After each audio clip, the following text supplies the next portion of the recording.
Hello guys, स्वागत है आपका हमारे YouTube channel Shubham blogs and 97 में। आज का जो हमारा टॉपिक है वो है क्लास 12 का केमिस्ट्री का चैप्टर नंबर 2 और जिसका नाम है सॉल्यूशन। उसमें एक बहुत ही मोस्ट इम्पॉर्टेंट टॉपिक है जो है राउल्ट्स लॉ, यानी राउल्ट का नियम। राउल्ट का नियम क्या होता है, इसकी क्या सीमाएं हैं, यह इस नियम में क्या कहता है। आज के इस टॉपिक के अंतर्गत हम सारे लेक्चर्स को कवर करेंगे। तो चलिए स्टार्ट करते हैं।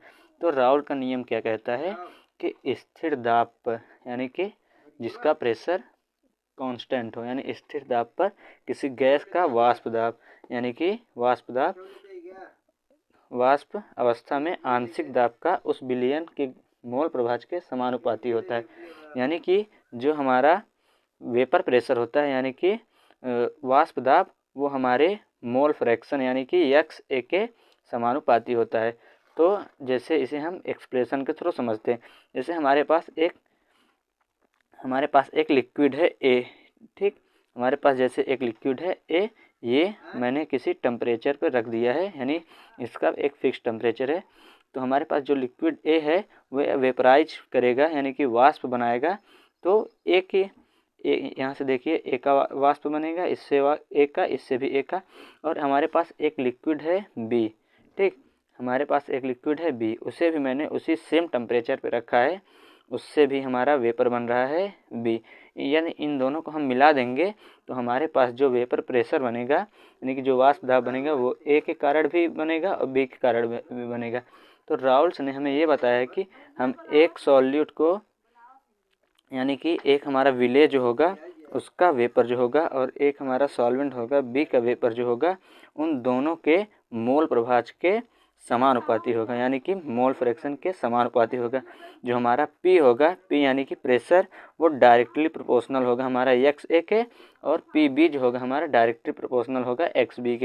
यानी इन दोनों का अगर हम टोटल करें PA प्लस में PB, P टोटल, तो हमारा होगा P नॉट XA प्लस में P नॉट XB।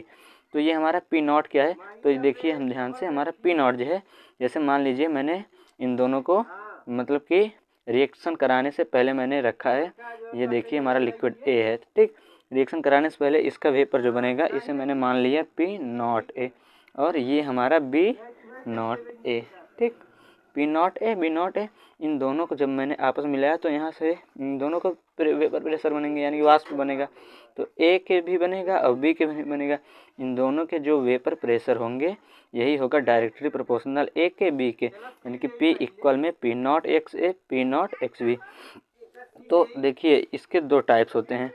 एक होता है राउल्ट का नियम में, यानी कि द्रव द्रव में मिलाया जाता है, ठीक, यानी कि लिक्विड लिक्विड मिक्सिंग, जिसे हम वोलाटाइल मिक्सिंग भी कहते हैं। तो ये हमारा हो गया द्रव द्रव का।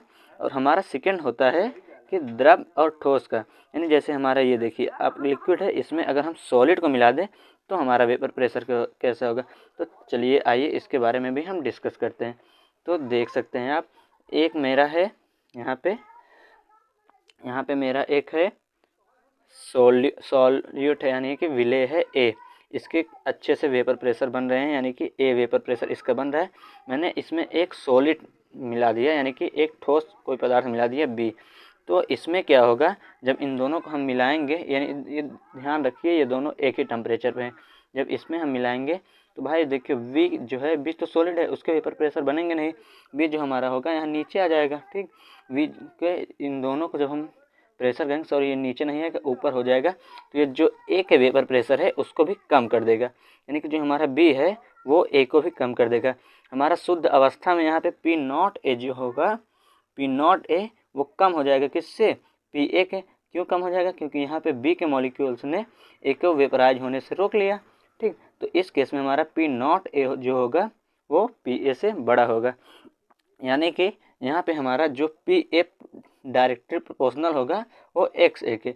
इसमें B के मॉलिक्यूल्स ही नहीं, वेपर प्रेशर ही नहीं बनेगा, तो हमारा B के प्रोपोर्शनल नहीं होगा, यानी इससे हमारा फार्मूला बनेगा PA directly proportional to P not A XA।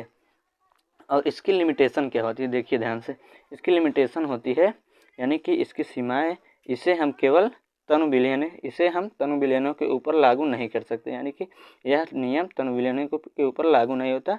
और दूसरा हमारा लिमिटेशन है, यह विद्युत अपघट्यों पर लागू नहीं होता, यानी कि इलेक्ट्रोस्टैटिक सब्सटेंस पे यह लागू नहीं होता। देखिए